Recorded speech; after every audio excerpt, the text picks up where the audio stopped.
तर नमस्कार मंडळी, सुस्वागतम. आज आपला सुंदर दिवसाची सुरुवात होता सकाळी ठीक 6:30 वाजता आणि आज मी फाटपट रिक्षा पकडला निघाले विरार स्टेशनला, कारण का आज मी कामानिमित्त जाते तुरबेग. विरार स्टेशनला उतरला आणि पहिले तिकीट काढून घेतले आणि आता टीसीच्या तोंडात शिरा येतली. आणि नेहमीप्रमाणे ह्या टायमाक पण काय बसा गावाक नाही म्हणून दादरपर्यंत उभ्यानंच प्रवास करू ह्या माका माहितीच होता. आणि बरोबर 8:22 मी येऊन पोचले दादरला. ही गर्दी अशीच असता, तुम्ही सकाळी संध्याकाळी रात्री कधी यावा ह्या असाच चलत राहता, कारण का दादर एक महत्त्वाचं स्टेशन हा.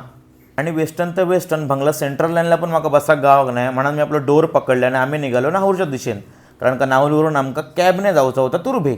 आणि मित्रांनो, आम्ही बरोबर 9 वाजता उतरलो नाहूर स्टेशनला आणि माझ्याबरोबर माझा सिनियर वैभव पण होतो आणि आम्ही आता दोघजण कॅबने जातलो तुरबेग.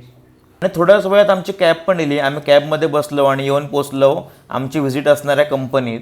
आणि मित्रांनो, गेल्या कामाक सुरुवात केलं आणि मस्तपैकी मशीन सेट केली आणि बघता येत का वैभव इसर बाजूक असणाऱ्या मशीनचा बारीक निरीक्षण करी होतो. मग मित्रांनो, मशीन पण एकदम मस्तपैकी सेट झाली आणि प्रोडक्टला पण एकदम पद्धतशीरपणे लेबल लागत होता. आणि जशी दुपार झाली तशी आमच्या पोटात आरडाक लागले कावळे, म्हणून आम्ही सगळेजण निघालो जेव.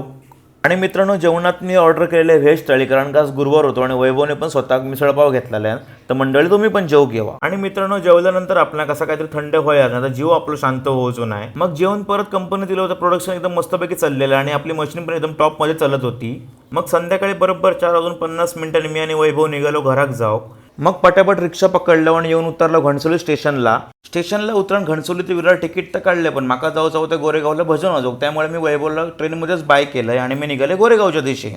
गोरेगावला उतरण हे सरकत जिन्यावरसून येऊन बसले डायरेक्ट गोरेगाव वेस्टला उतरताच हे आमचे येवले काका भेटले आणि म्हणाले आता इलसच गोरेगावात तर आज आमच्याकडली चाय पण पिऊन जा. मग आता काकांचा शब्द कसो खाली पाडतलं, म्हणाला घोटभर चाय घेतलंय तर काकाने त्याच्यावर 12 रुपये घेतले नाही. आता काय बोलतलं काकांका. मला मी आपलं रिक्षा धरलंय आणि निघाले भजनाच्या जागेवर जाऊ. आणि मित्रांनो, आज आमचं भजन होतं गोरेगावमध्ये असणाऱ्या श्री गजानन महाराजांच्या मठात. महाराजांचं दर्शन करून तसंच पाठी फिरलंय तर आमच्या विठोबाकाने करकरावून पेटीचं स्वर धरलं आणि आमचं निलेश दादा ओळखी लावण्यात मग्न होतो. मग आमचं नाडणकर बोने मस्तपैकी आलाप म्हणून भजनाची सुरुवात केली आणि शेवटला मस्तपैकी माऊलींचं गजर घेऊन भजनाचं शेवट केलो.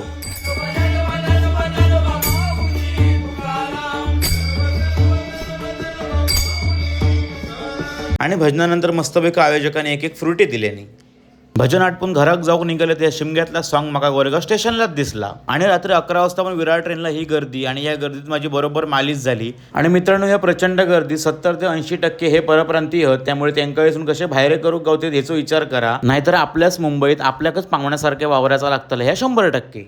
तर मित्रांनो, दिवसभराची सगळी धावपळ आटपून मी येऊन पोचले घराकडे. तर मित्रांनो, असं होतं आजचा आपला दिवस. आता आपण भेटूया नेक्स्ट व्लॉग मध्ये. देवा काळजी.